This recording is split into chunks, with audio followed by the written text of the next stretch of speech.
Assalamualaikum warahmatullahi wabarakatuh. Selamat jumpa anak-anakku sekalian, anak-anakku yang hebat, peserta MPLS kelas 10 tahun pelajaran 2020-2021. Tentu saja kalian sudah siap ya untuk mengikuti materi MPLS kali ini. Sebelum Bu Wahyu memberikan materi, perkenalkan dulu, nama saya Ibu Sri Wahyuningsih, biasa dipanggil Bu Wahyu. Saya mengampu mata pelajaran kimia di kelas 10 IPA 2 sampai dengan IPA 7 dan di kelas 11 IPA 1 sampai dengan IPA 3. Untuk materi kali ini, Bu Wahyu akan memberikan tentang prosedur operasional standar. Bagaimana cara kalian mengikuti pembelajaran, terutama di pembelajaran jarak jauh.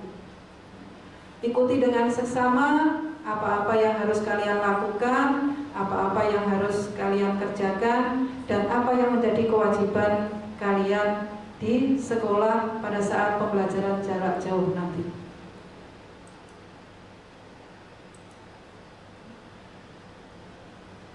Panduan pelaksanaan belajar dari rumah.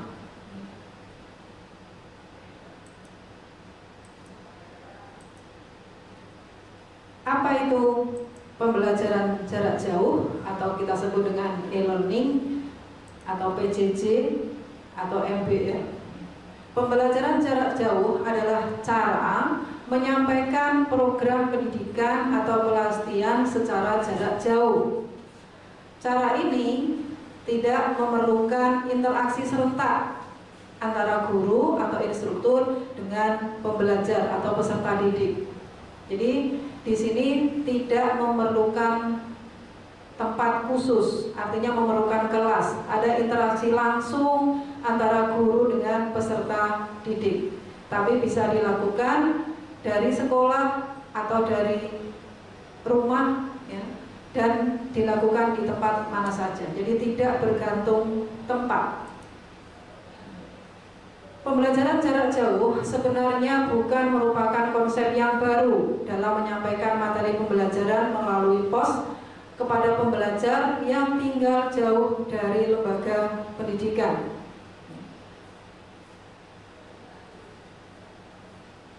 Pembelajaran jarak jauh sudah dilakukan di era 80-an. Saya yakin kalian belum lahir, mungkin bapak ibu kalian itu baru lahir. Kita kenal adanya universitas terbuka. Universitas terbuka, proses pembelajarannya adalah melalui proses pembelajaran jarak jauh dengan materi-materi disampaikan melalui pos.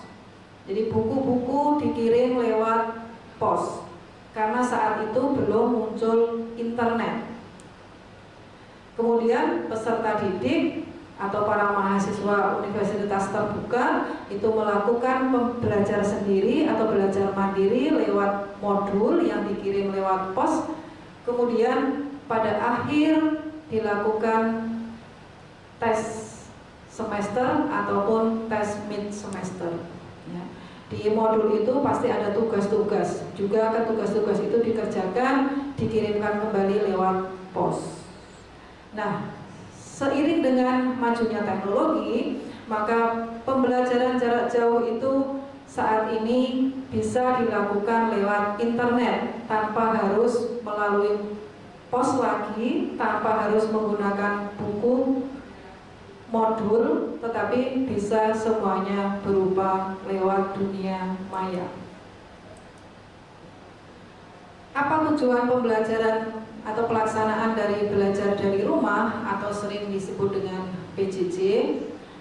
Tujuan dari pelaksanaan belajar dari rumah atau kita kenal dengan PJJ atau pembelajaran daring ya, karena kita nanti melakukannya adalah pembelajaran daring. Yang pertama adalah memastikan bahwa pemenuhan hak dari peserta didik. Kalian semua berhak untuk mendapatkan layanan pendidikan karena kalian semua tercatat sebagai siswa, khususnya siswa SMA Negeri 2 Meranggen. Nah, dengan pembelajaran jarak jauh memastikan pemenuhan hak peserta didik untuk mendapatkan layanan pendidikan selama darurat COVID-19. Ya, jadi kita merencanakan, kita mengikuti dari aturan pemerintah, kita rencanakan selama 1 semester insya Allah kalian semua melakukan pembelajaran dari rumah atau belajar dari rumah tanpa harus datang ke sekolah. Yang kedua, karena penyebaran COVID-19 yang tidak bisa kita deteksi, maka tujuannya adalah melindungi warga dari satuan pendidikan, baik dari siswa, dari guru, dari tenaga pendidik, dari dampak buruk COVID-19. Kemudian juga mencegah penyebaran dan penularan COVID-19 di satuan pendidikan, dan juga untuk memastikan pemenuhan dukungan psikososial bagi pendidik, bagi peserta didik, dan juga bagi orang tua. Nah, pertanyaannya sekarang adalah mengapa pembelajaran itu harus dilakukan secara daring, atau mengapa belajar kalian harus dari rumah, atau mengapa harus PJJ? Pembelajaran jarak jauh itu memiliki landasan kebijakan. Landasan kebijakan yang kita gunakan adalah landasan kebijakan dari Menteri Pendidikan dan Kebudayaan, yakni dari Surat Edaran Mendikbud nomor 4 tahun 2020 tentang pelaksanaan pendidikan dalam masa darurat coronavirus disease atau COVID-19. Landasan kebijakan yang kedua adalah Surat Edaran dari Mendikbud nomor 15 tahun 2020 tentang pedoman penyelenggaraan belajar dari rumah dalam masa darurat penyebaran COVID-19. Nah, Surat Edaran Mendikbud nomor 15 ini adalah menyempurnakan dari Surat Edaran Mendikbud nomor 4 tahun 2020. Kemudian juga keputusan bersama dari 4 menteri, yaitu Kementerian Pendidikan dan Kebudayaan, Kementerian Agama, Kementerian Kesehatan, dan Kementerian Dalam Negeri. Pola pembelajaran pendidikan untuk anak usia dini, pendidikan dasar dan pendidikan menengah di tahun ajaran 2020-2021. Yang pertama, di tahun 2021 atau 2020-2021 atau tahun ajaran baru ini tetap harus dimulai pada bulan Juli 2020.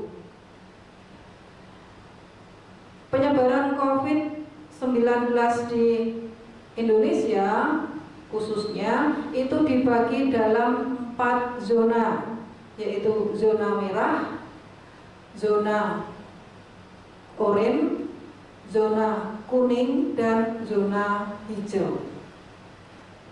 Sebagian besar, sebanyak 94% peserta didik berada di zona kuning, zona oranye, dan zona merah. Kurang lebih ada dalam 429 kabupaten kota se-Indonesia. Sedangkan yang berada di zona hijau itu hanya ada 6%, atau dalam 85 kabupaten kota se-Indonesia. Ini data penyebaran COVID per tanggal 15 Juni 2020. Nah, proses pengambilan keputusan dimulainya pembelajaran tatap muka untuk peserta didik itu melihat dari berada di mana peserta didik itu bermukim, apakah di zona merah, di zona oranye, di zona kuning, ataukah di zona hijau. Nah, yang boleh melakukan pembelajaran tatap muka itu hanya yang berada di zona hijau. Tetapi di zona hijau itu tidak serta-merta langsung melakukan pembelajaran di dalam kelas, tetapi memerlukan beberapa kriteria. Yang pertama, kabupaten atau kota itu apakah berada dalam zona hijau? Jika tidak, maka peserta didik harus melanjutkan belajar dari rumah secara penuh. Kalau ya, maka Pemda atau Kanwil atau kantor Kemenag itu harus memberi izin, mengizinkan atau tidak. Kalau tidak, maka tetap harus melakukan belajar dari rumah. Kalau ya, maka satuan pendidikan harus memenuhi semua daftar periksa dan siap untuk pembelajaran tatap muka. Jika tidak, maka peserta didik juga tetap harus belajar dari rumah. Kalau iya, maka orang tua setuju apa tidak untuk pembelajaran tatap muka?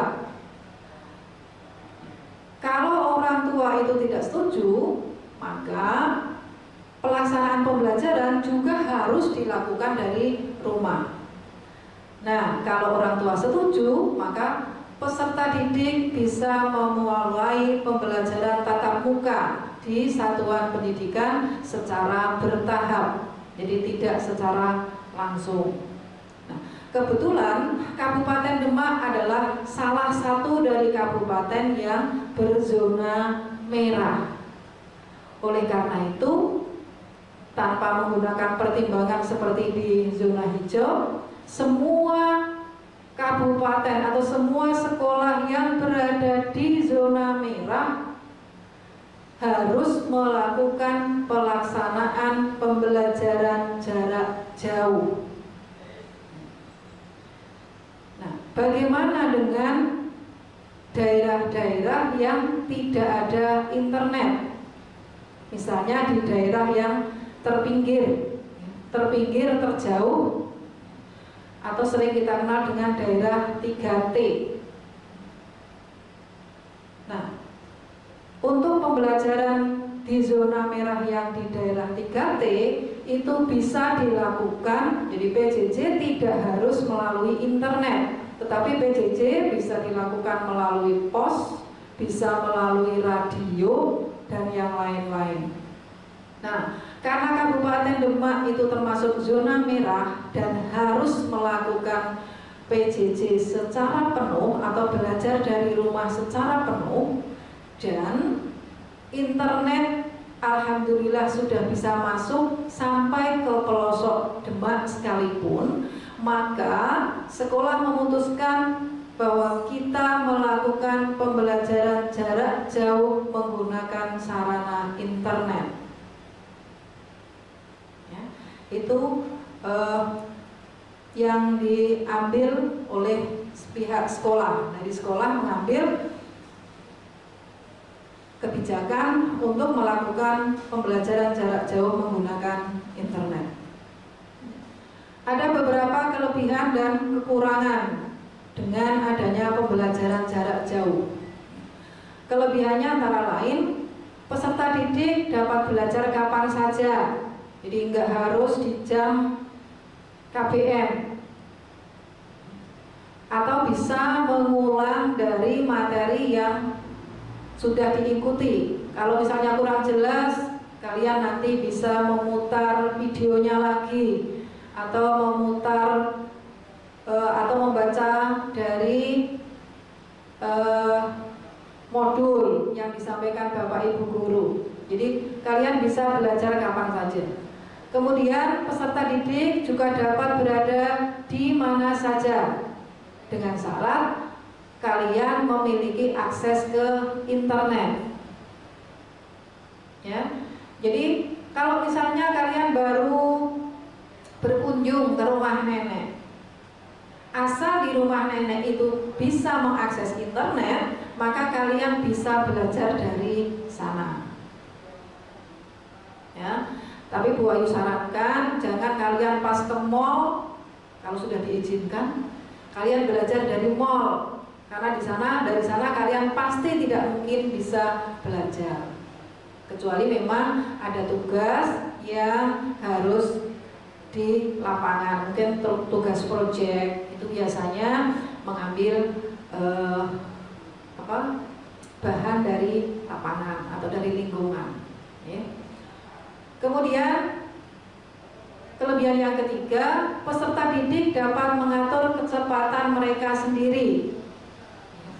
Artinya untuk yang bisa belajar cepat, ya dengan sekali membaca atau sekali melihat tayangan video, kalian sudah paham apa materi yang diberikan Bapak Ibu Guru. Tetapi untuk kalian yang belajarnya lambat, maka kalian bisa mengulang-ulang kembali materi yang disampaikan Bapak Ibu Guru. Ya. Nah, karena di sini tadi bisa belajar kapan saja dengan waktu yang tidak terbatas. Ya. Kemudian di sini juga punya kelebihan bisa menurunkan biaya berkelanjutan. Misalnya biaya pendidikan yang lebih rendah. Mengapa?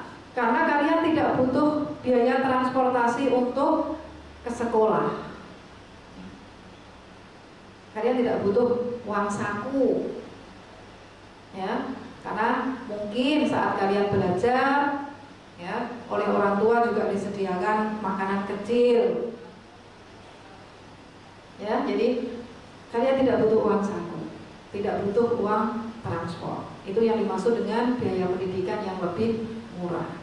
Tetapi mungkin juga di awal-awal itu memang butuh biaya yang lebih. Kenapa? Karena dibutuhkan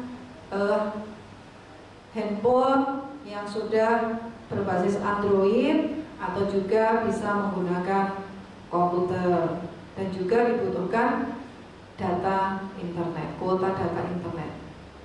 Kemudian kekurangannya, ya, setiap kelebihan pasti ada kekurangannya. Apa kekurangannya? Antara lain yang pertama adalah mengharuskan disiplin diri untuk mengikuti kursus atau kegiatan pembelajaran. Jadi kalian harus disiplin.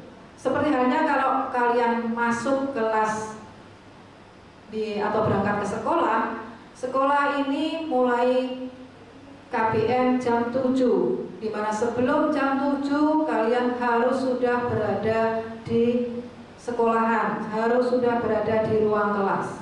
Itu butuh disiplin. Demikian juga saat di rumah. Saat di rumah kalian juga harus secara disiplin. Nah, nanti KBM itu dimulai di jam 7.30. Nah, dari jam 7 sampai dengan jam 7.30, jadi sebanyak 30 menit, ya, selama 30 menit kalian persiapan diri.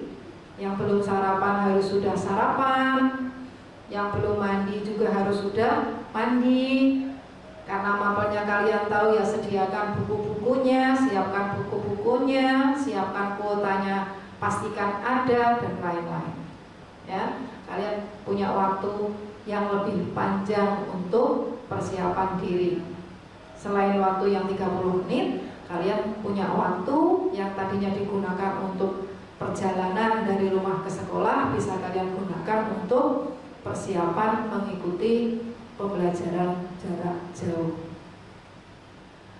Kekurangan yang kedua, ada perasaan terisolasi. Karena kalian belajar dari rumah masing-masing, maka kalian belajar sendiri, paling ditemani orang tua. Tidak seperti belajar di kelas. Di kelas kalian banyak temennya, bisa bersosialisasi, ya, di jam-jam istirahat atau di pergantian jam bisa ngobrol sama temennya.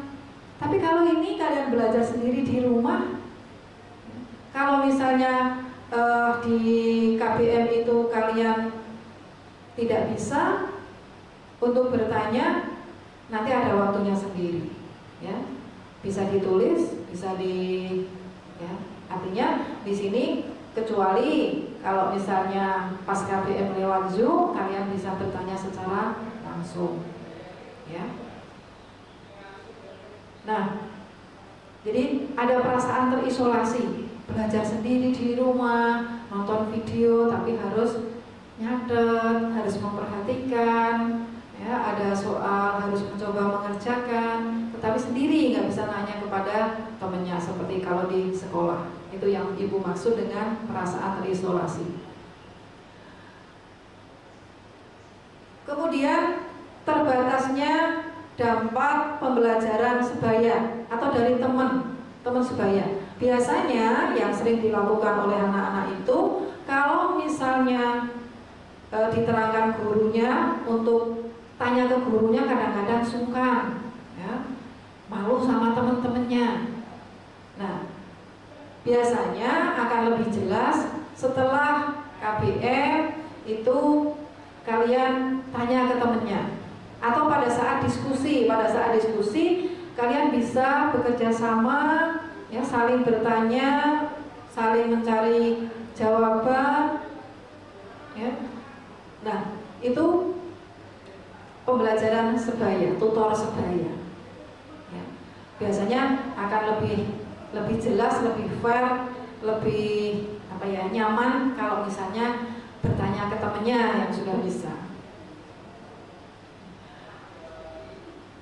Kemudian pembelajaran jarak jauh ini bergantung dari kecepatan akses internet, ya, kecepatan akses internet.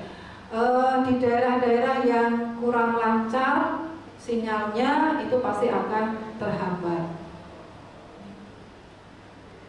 Nah, terkadang membutuhkan biaya awal yang tinggi.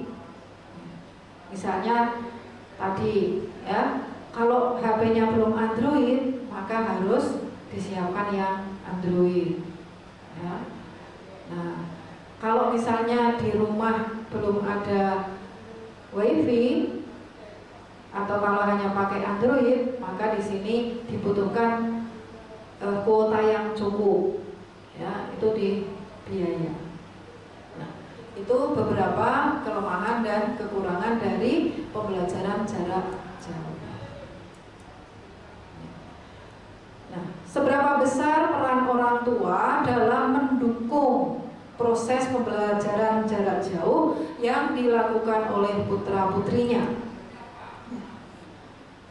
Yang pertama, orang tua diharapkan bisa menyepakati cara untuk berkomunikasi dengan pihak sekolah. Di awal sudah disampaikan bahwa nanti ada pembelajaran jarak jauh, ya, itu sudah disepakati oleh orang tua. Kemudian orang tua bisa mendiskusikan rencana pembelajaran yang inklusif bersama guru sesuai dengan kondisi putra-putrinya. Jadi Bapak Ibu nanti bisa berkonsultasi kepada guru mapel maupun guru BK bagaimana kondisi putra-putrinya untuk bisa menerima pembelajaran ini secara mandiri. Mungkin ada kesulitan atau yang lainnya, bisa panjenengan konsultasikan juga ke pihak sekolah. Kemudian orang tua juga berkewajiban memastikan putra-putrinya untuk siap mengikuti pembelajaran. Jadi orang tua harus care sama putra-putrinya. Jadi saatnya ada KBM jam berapa, misalnya jam 7.30 untuk yang awal setiap harinya, maka usahakan ada persiapan. Selain persiapan fisik, juga persiapan mental juga untuk bisa mengikuti pembelajaran jarak jauh.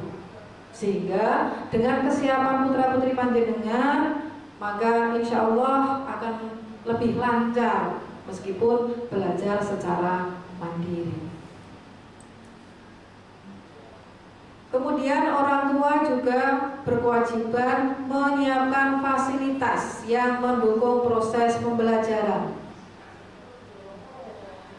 Fasilitas ini yang utama adalah untuk fasilitas kuota internet.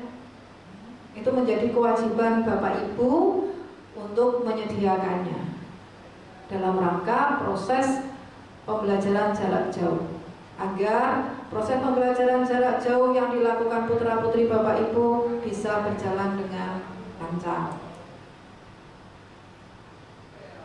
Nah, di dalam proses pembelajaran jarak jauh nanti ada lembar aktivitas.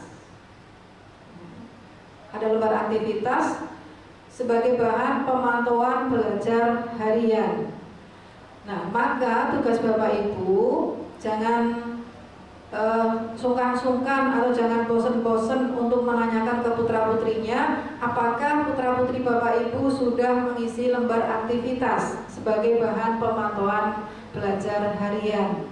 Karena lembar aktivitas ini nantinya akan terakumulasi dan digunakan sebagai salah satu komponen dari penilaian hasil belajar.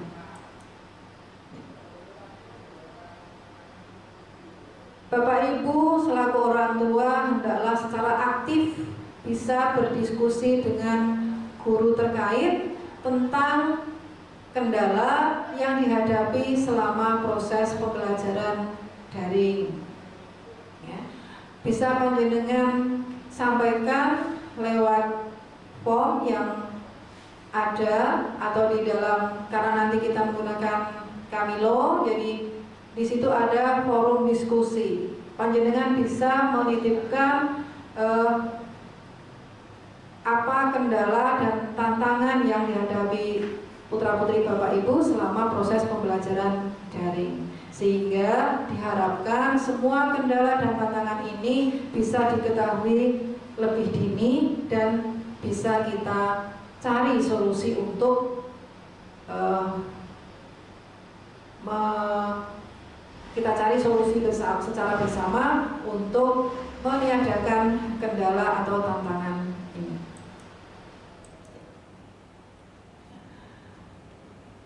Sekarang peran peserta didik. Tugas kalian adalah menyiapkan perangkat pembelajaran, buku, alat tulis, dan media lainnya. Untuk buku paket, nanti insya Allah kalian dipinjami ya, dari perpustakaan. Siapkan, jadi sebelum kalian melakukan pembelajaran daring, maka siapkan buku-buku, alat tulis, dan juga media yang lain. Pastikan bahwa kalian bisa berkomunikasi secara lancar dengan guru. Artinya, kalau kalian mendapatkan kesulitan dari proses pembelajaran daring ini, silakan kalian tulis, sampaikan kepada Bapak Ibu guru. Jangan malu, seperti hanya kalau di depan kelas. Kalau kalian kurang jelas, kalian bisa tanyakan materinya. Kenapa? Karena kita tidak bisa mengukur sampai di mana daya serap kalian terhadap materi yang diajarkan Bapak Ibu guru. Kita bisa melihatnya nanti di tugas-tugas mungkin, atau di saat kalian mengerjakan soal-soal tes. Hanya itu. Tetapi pada setiap hari maka nanti ada umpan balik dari kalian, mungkin berupa soal seperti soal post-test yang harus kalian kerjakan. Nah, kalau misalnya kalian mendapatkan kesulitan, maka komunikasikan dengan Bapak Ibu guru pengampu mata pelajaran. Jangan lupa juga ajak orang tua untuk mendukung proses pembelajaran, karena keberhasilan kalian adalah menjadi tanggung jawab sekolah, kalian sendiri, dan juga orang tua. Harus ada kerjasama dari orang tua dengan sekolah, orang tua dengan kalian, maupun kalian dengan sekolah. Jadi tidak bisa berdiri sendiri. Maka keberhasilan kalian juga merupakan dukungan, ya, hasil dari dukungan orang tua terhadap pembelajaran ini. Kemudian juga siapkan tempat di rumah yang cukup nyaman untuk belajar. Kalau kalian nyaman berada di kamar, ya belajarlah dari kamar. Kalau kalian nyaman belajar di ruang tamu, ya silahkan belajar di ruang tamu. Karena setiap anak punya tipe belajar yang sendiri-sendiri. Ada yang bisa belajar nyaman dengan mendengarkan musik, ada yang harus suasananya yang harus tenang, ada yang bisa belajar di mana saja. Maka siapkanlah tempat yang paling nyaman. Ya, pilihlah tempat yang paling nyaman untuk belajar di rumah. Ya. Kemudian kalian juga harus aktif dalam berdiskusi dengan guru. Kenapa? Karena keaktifan kalian dalam diskusi juga merupakan bagian dari komponen penilaian. Nah, kalau ada tugas yang diberikan Bapak Ibu guru, maka kalian wajib mengumpulkan tugas ataupun foto pembelajaran jika itu diminta oleh Bapak Ibu guru. Nah, yang terakhir, sampaikan ke guru atau ke orang tua jika kalian mengalami kesulitan saat kegiatan belajar mengajar. Ya, itu yang harus kalian lakukan. Nah, ada beberapa aturan dari kalian selama mengikuti pembelajaran jarak jauh. Aturan yang pertama, hadir dalam pembelajaran tepat waktu. Jadi kalau KBM dimulai jam 7.30, maka 7.30 kalian harus sudah on. Jangan KBM dimulai jam 7.30, kalian masih santai-santai, nanti dulu. Ya. Nah, jika izin berhalangan, maka langsung sampaikan ke guru yang bersangkutan dan juga ke wali kelas. Maksimal 2 jam sebelum pembelajaran dimulai. Caranya bagaimana? Silakan nanti kalau misalnya kalian berhalangan untuk mengikuti KBM, maksimal 2 jam sebelum KBM dimulai, kalian bisa WhatsApp ke Bapak Ibu wali kelas atau kepada guru yang bersangkutan. Misalnya di hari itu ada jam kimia, kemudian kalian ternyata tidak enak badan, atau kalian mendadak ada acara di luar kota bersama orang tua, maka kalian boleh izin, harus sepengetahuan orang tua minimal, jadi 2 jam sebelumnya. 2 jam sebelumnya kalian harus sudah izin secara tertulis. Secara tertulis artinya bisa disampaikan lewat WA ke wali kelas dan ke guru yang bersangkutan. Jadi tidak salah satu, jadi kedua-duanya, kepada gurunya maupun kepada wali kelasnya, sehingga wali kelasnya tahu kalau kamu tidak masuk atau tidak mengikuti KBM, dan guru yang bersangkutan juga tahu kalau di jam tersebut kalian tidak mengikuti KBM. Yang kedua, saat melakukan pembelajaran jarak jauh, maka fokuslah. Jadi benar-benar kalian belajar, manfaatkan waktu yang tersedia untuk belajar. Jangan sambil main-main. Hindari hal-hal yang bisa mengganggu proses pembelajaran. Hal-hal yang mengganggu tadi, atau misalnya kamu saat KBM kamu pengen mainan HP, nanti ada waktunya istirahat. Karena setiap selesai KBM kalian ada waktu istirahat, ya, 2 jam KBM atau 1 pertemuan, kemudian istirahat lagi, dan istirahatnya cukup panjang, 30 menit. Toh kalau di sekolah istirahatnya hanya 15 menit. Ya, lakukan hal-hal yang tidak penting tadi di jam-jam istirahat. Jadi kalian harus fokus, ya, dalam proses pembelajaran. Yang ketiga,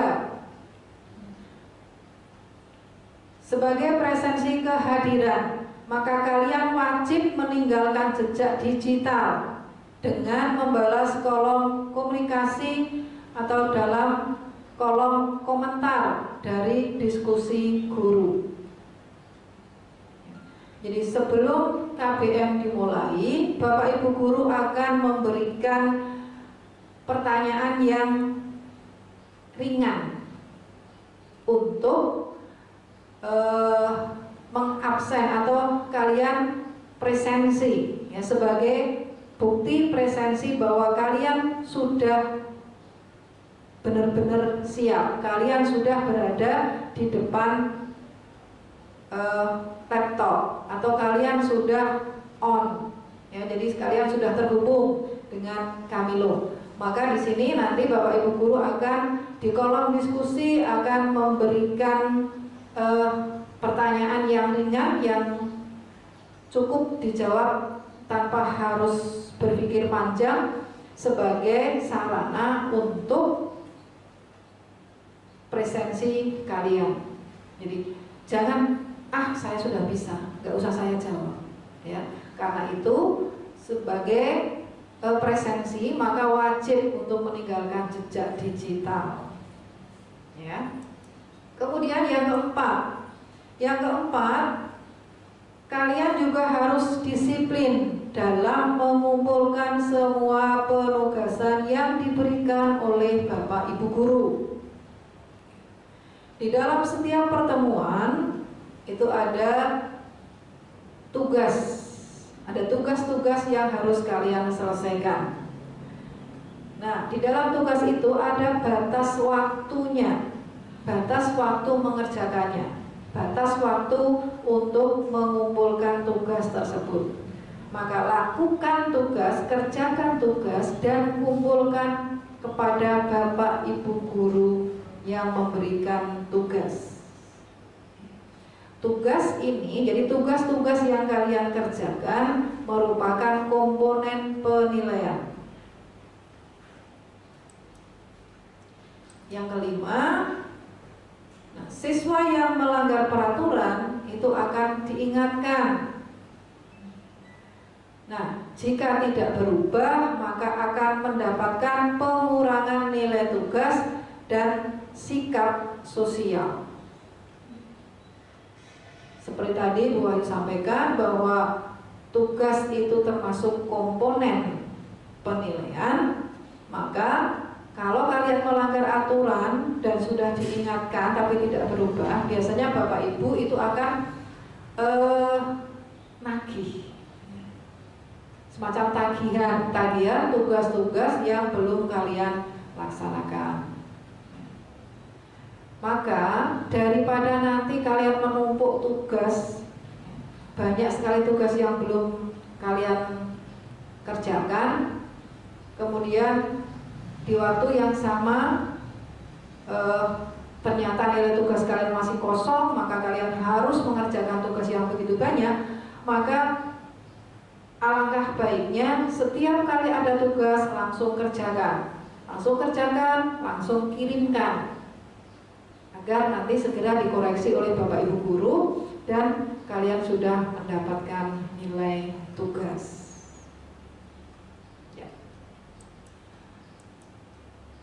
Itu saja yang bisa Bu Wahyu berikan hari ini. Semoga cukup jelas. Terima kasih atas perhatiannya. Selamat beraktivitas. Sampai jumpa kembali di pertemuan berikutnya. Bu Wahyu akhiri. Wassalamualaikum warahmatullahi wabarakatuh.